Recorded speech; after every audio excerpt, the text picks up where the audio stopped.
Hello friends, welcome to Sushmita cooking and tips. ఇవాళ recipe వచ్చేసి chicken fry ఏ విధంగా చేసుకోవాలో తెలుసుకుందాం. విత్ గ్రేవీ తోటి ఉంటుందండి. చికెన్ ఫ్రై అనగానే డ్రైగా ఉండే చికెన్ ఫ్రై లా కాకుండా ఒకసారి ఇలా చేసుకొని చూడండి, ఎంత బాగుంటుందో టేస్ట్.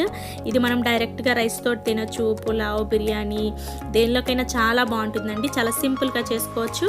అలాగే మసాలాలు కూడా తక్కువ మసాలాలతోటి మనం చేసుకుంటే హెల్త్కి కూడా చాలా మంచిది కదా.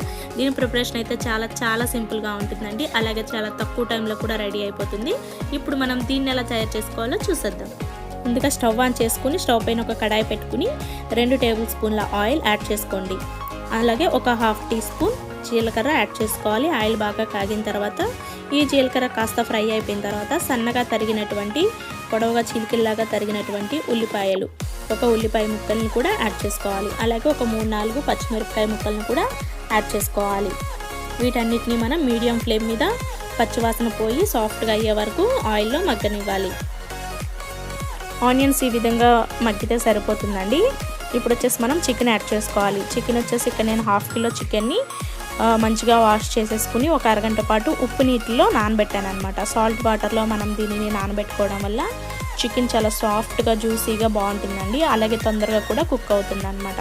ఇప్పుడు చికెన్ యాడ్ చేసేసి బాగా కలపండి. ఇలా బాగా కలిపిన తర్వాత ఇందులో మనం ఇప్పుడు అల్లం వెల్లుల్లి పేస్ట్ యాడ్ చేసుకోవాలండి. 2 టీ స్పూన్ల అల్లం వెల్లుల్లి పేస్ట్, అట్లాగే రుచికి సరిపడా సాల్ట్. ఇక్కడ వచ్చేసి నేను రాక్ సాల్ట్ తీసుకుంటున్నాను. 2 టీ స్పూన్స్ రాక్ సాల్ట్. మీకు టేస్ట్కి సరిపడా సాల్ట్ యాడ్ చేసుకోండి. సాల్ట్ అలాగే ఒక 1/2 టీ స్పూన్ వరకు పసుపు యాడ్ చేసుకోవాలి. అలాగే నాన్ వెజ్లో వచ్చేసి మనకి పసుపు కాస్త ఎక్కువగానే పడుతుందండి. పసుపు మనం తగ్గించి వేసుకున్నామంటే నాన్ వెజ్ కర్రీ అనేది మనకి ఆ నీసు వాసన సరిగ్గా పోదన్నమాట. కాబట్టి కొంచెం పసుపు ఎక్కువగానే వేసుకోవాలి. చేపల కర్రీ అయినా సరే, చికెన్ కర్రీ అయినా సరే ఒక 1/2 టీ స్పూన్ పసుపు కూడా యాడ్ చేసుకుని బాగా మిక్స్ చేయాలి. ఇలా బాగా మిక్స్ చేసిన తర్వాత ఇప్పుడు మనం వాటర్ ఏమీ యాడ్ చేయకుండా మూత పెట్టేసి ఒక 5-6 నిమిషాల పాటు మీడియం ఫ్లేమ్ మీద ఉడకనివ్వాలి.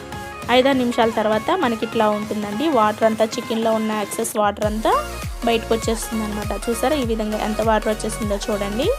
ఇలా మనము ఒక 5-6 నిమిషాల తర్వాత మూత తీసేసి బాగా కలిపిన తర్వాత మనకి రుచికి సరిపడా కారం యాడ్ చేసుకోవాలి. కారం వచ్చేసి ఇక్కడ నేను 2 టీ స్పూన్స్ యాడ్ చేసుకుంటున్నాను. మీరు మీ టేస్ట్ని బట్టి కారం అనేది యాడ్ చేసుకోవచ్చు. అలాగే 1 టీ స్పూన్ ధనియాల పౌడర్ కూడా యాడ్ చేసుకోవాలి. ఇప్పుడు మనము ఈ ధనియాల పౌడరు, కారం వేసిన తర్వాత చికెన్లో ఉన్న వాటర్ అంతా తగ్గడం స్టార్ట్ అవుతుందండి. చూసారా మీకు ఆ వాటర్ అంతా తగ్గుతుంది కదా. ఒక 2-3 నిమిషాల పాటు ఇలా కలపండి. ఇలా బాగా కలిపిన తర్వాత ఇప్పుడు మనం ఒక 4 రెమ్మలు కరివేపాకు, చికెన్ ఫ్రైలో కరివేపాకు మంచి ఫ్లేవర్ ఉంటుందండి. అలాగే కొద్దిగా కొత్తిమీర కూడా యాడ్ చేసేసి బాగా కలపండి. ఇదంతా ఇట్లా మొత్తం పూర్తిగా కలపకుండా పైన ఇలా స్ప్రెడ్ చేసినట్లుగా పెట్టేసి మూత పెట్టేసి ఒక 5-6 నిమిషాల పాటు లో ఫ్లేమ్ మీద ఫ్రై చేసుకోవాల్సి ఉంటుందండి. మీడియం ఫ్లేమ్ పెట్టినా, మీరు హై ఫ్లేమ్ పెట్టినా చికెన్ అనేది మాడిపోతుంది. ఎందుకంటే వాటర్ ఏమీ ఉండదు కాబట్టి.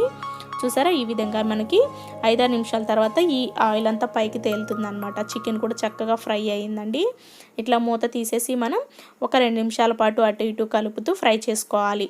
చికెన్ వచ్చేసి మంచి టేస్ట్ ఉంటుందండి. అలాగే చాలా క్విక్గా కూడా అయిపోతుంది. మనకు ఒక 10-15 నిమిషాల్లోనే చికెన్ ఫ్రై అనేది రెడీ అయిపోతుంది అనమాట. అలాగే ఒక 1/2 teaspoon garam masala powder కూడా యాడ్ చేసుకోవాలి. మీకు ఇష్టం ఉంటే చికెన్ మసాలా కూడా యాడ్ చేసుకోవచ్చు. ఇక్కడ నేనైతే చికెన్ మసాలా ఏమీ వేయలేదండి. ఈ గరం మసాలా యాడ్ చేసుకున్న తర్వాత చికెన్ని బాగా కలపండి. అంతేనండి, మనకి చికెన్ ఫ్రై అనేది చాలా టేస్టీగా రెడీ అయిపోయింది. అలాగే మీకు ఒకవేళ చికెన్ మనకి సరిగ్గా ఫ్రై అయింది లేనిది తెలియడం కోసం ఇట్లా ఒక పీస్ తీసుకుని జస్ట్ ఇట్లా అంటే ఇలా సాఫ్ట్గా విరగాలన్నమాట. ముక్కలా సాఫ్ట్గా వస్తే మీకు చికెన్ ఫ్రై అనేది పర్ఫెక్ట్గా వచ్చేసినట్లు. టేస్ట్ అయితే సూపర్ ఉంటుందండి. ఖచ్చితంగా ఒకసారి ట్రై చేయండి. అలాగే మీకు ఈ రెసిపీ నచ్చినట్లయితే ఖచ్చితంగా ఒక లైక్ అయితే ఇచ్చేసేయండి. Thanks for watching. బాయ్.